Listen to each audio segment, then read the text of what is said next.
want to help you get to know your local candidates. So on The Tea with Amanda Roley, I sit down with candidates to discuss who they are and where they stand on important issues in our community. Here's what some of the candidates told me over tea.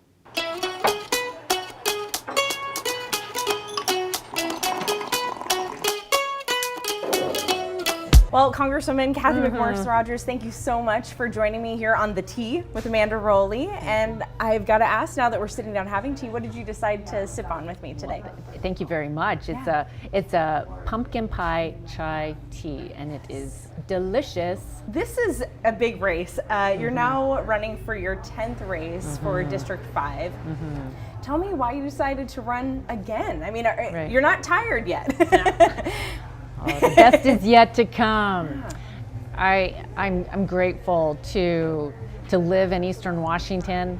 It's been a privilege to represent this district in Congress. My reason for running again is to work, really it's the Republican commitment to America that would make sure our economy is strong, that our nation is safe, that our future is built on freedom, and that government is accountable. Can you speak to what you think are the most pressing issues in District 5 in Eastern Washington right now? Right. When I talk to people, a lot of people are concerned about the rising cost of living and just the reality of increased gas prices and housing prices, rental prices. When you go to the grocery store, it's hundreds of dollars more each month, and it just this sense that it's making it harder to do anything right now. I also hear a lot of concerns about crime. The increased drug activity, gang activity, the fentanyl that is coming into the United States, and even finding its way here to Spokane. The U.S. Supreme Court reversed decades of precedent guaranteeing abortion rights. Kind of lay it out for me, your stance on abortion. I am pro-life, and I have voted as a pro-life legislator. I have supported, at the federal level, I've supported a ban on partial birth abortion. I've supported no taxpayer funding of abortion. I support contraception. And how would you vote going forward? I mean, there was a huge outcry from people not happy with this decision and worried about their rights taken away. Yeah, my position moving forward, I want to foster an environment where no woman feels like abortion is her only answer, her only solution.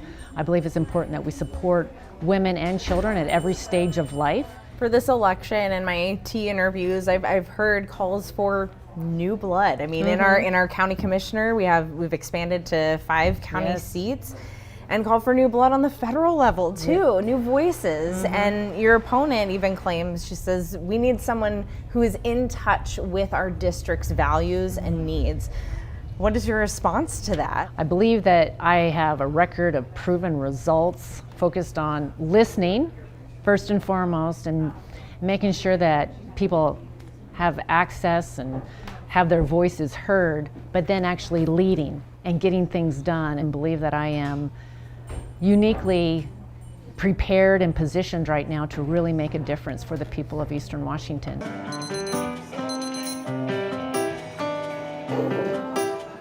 Well, Natasha Hill, thank you so much for joining me on The Tea today to talk about your race running for Congress here for Eastern Washington. Yeah, thank you for having me. I have to ask you, this is how we started always, what kind of tea did you decide to sip on with us today? Oh, well, I went seasonal. We're pretty well known, right, for our pumpkin spice, so they did have one on the menu, and I know it was captioned with, it tastes like pumpkin pie in a glass. And I can confirm that it does. Well, first of all, let's dive right into it. Why did you, Natasha, decide to run for Congress? So I just kept hearing, we need equity, we need accountability, we need somebody who's looking out for people here in Eastern Washington, not just a party agenda, not just what's happening in DC, but what's going on here in our region. So hearing that, I decided I wanted to get involved in politics. You really have worked hard to get where you are today. You are a lawyer with your own practice and a family here in Spokane. What did it take for you to build this life for your family here in Spokane County? You know, it took a lot of hope and a lot of things that I had never seen before. So growing up poor here in Spokane in the Northeast Hilliard neighborhood, I learned that people, you know, in your neighborhood and people in your family are the people you can probably count on the most to look out for you. I actually moved out when I was 16 years old, had my own apartment, was paying my own bills, was a junior going into my senior year of high school, took running start so I could start college early. It did allow me to actually save some time and money on my four-year degree. I was able to finish my AA at Spokane Community College and transferred over to University of Washington. That's a lot for a teenager though, 16. Oh yeah, by 18 years old I was on my way to a four-year degree. Wow. Spill the tea if you will, and feel free to have a sip there. So how would you vote on abortion policies and contraception bans? I'm absolutely 100% pro-choice, and I don't believe that my opponent is pro-life. I believe she's anti-choice. I vote for choice every single time. Right now, Washington State is one of a few states where marijuana is legal, but in your campaign, you'd like to legalize it on the federal level. Can you explain why?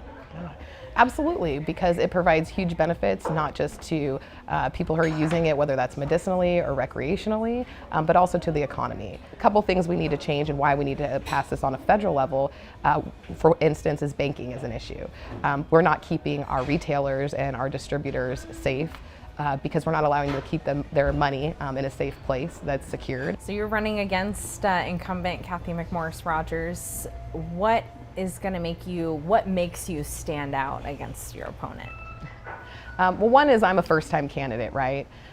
So somebody who's been in office for 18 years has claimed to be supportive of certain groups for certain issues, and we just haven't seen the progress we need. So ultimately, we need somebody new.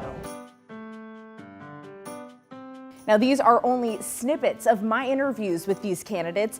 You can watch the full interviews on the KREM 2 YouTube page, and stick with KREM 2 Plus for more election coverage. Thanks for watching.